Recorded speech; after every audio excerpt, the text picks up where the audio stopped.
It will change dramatically.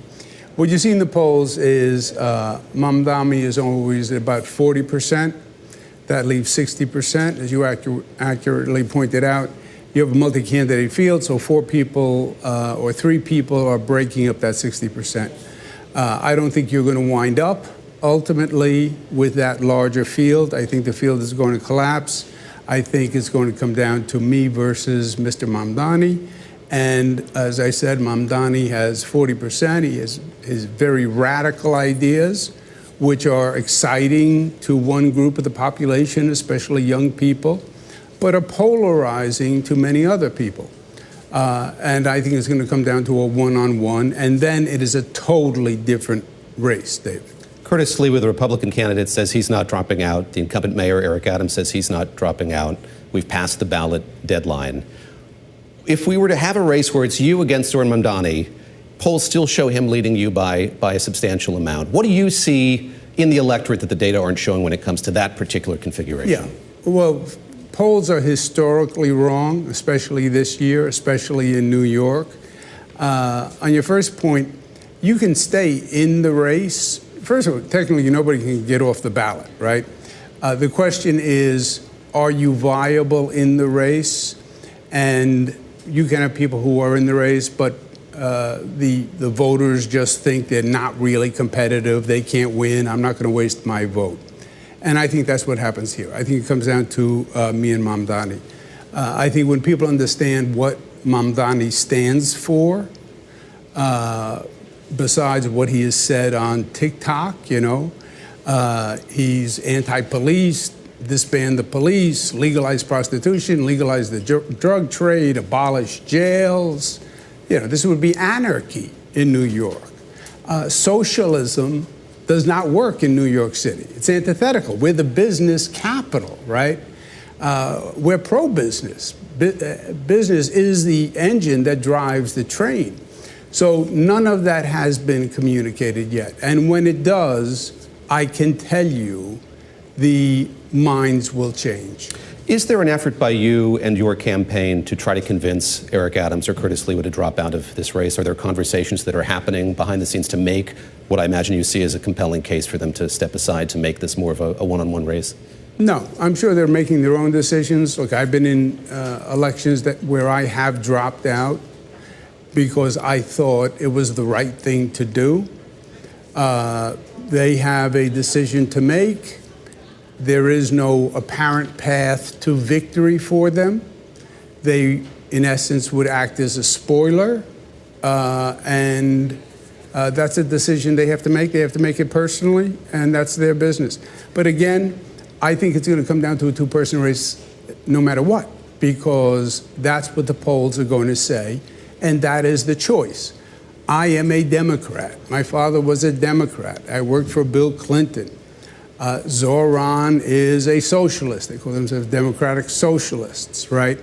Didn't support Democrats. Said Barack Obama was a liar and evil, and didn't support Kamala Harris against Trump, right?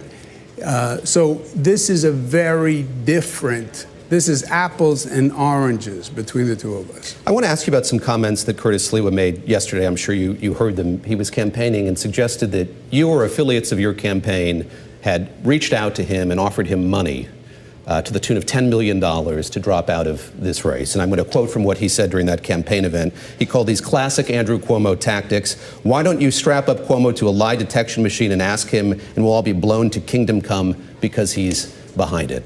I don't have a polygraph machine with me here, but how do you respond to what he's alleging in those comments? Look, you have to take Sliwa with a grain of salt, right? He is a known con man.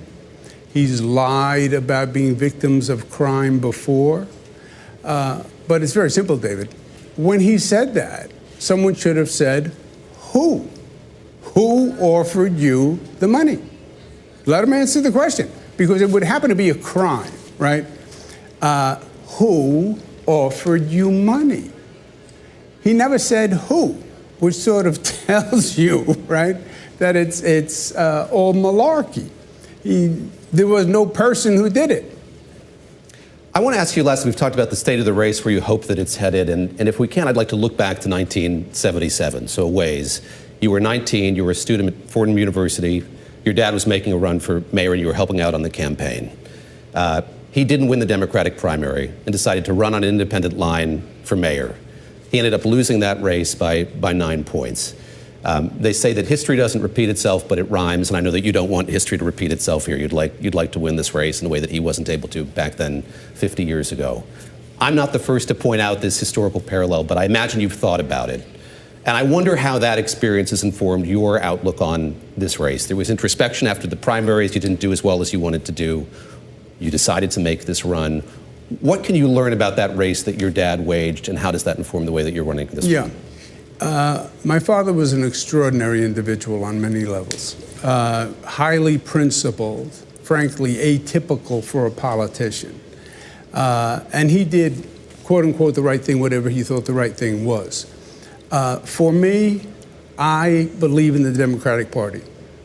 I believe in what my father stood for, what John F. Kennedy stood for, and Robert F. Kennedy stood for, and Bill Clinton, and what Mamdani represents, and this Democratic Socialists of America, DSA, socialists, call them whatever you want, is repugnant to the Democratic Party, I know. And that's what's really going on here. This is a civil war within the Democratic Party, right? Where the extreme left is pulling the Democratic Party. And the moderates are afraid of the extreme left.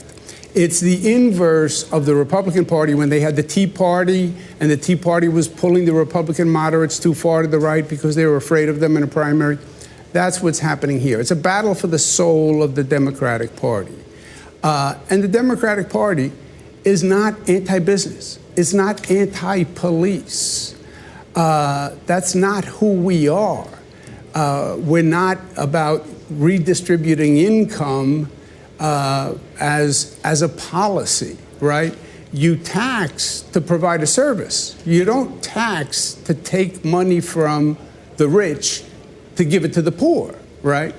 That's why Donald Trump calls him a communist. So this is not the Democratic Party that I believe I represent, and traditionally has served this nation well.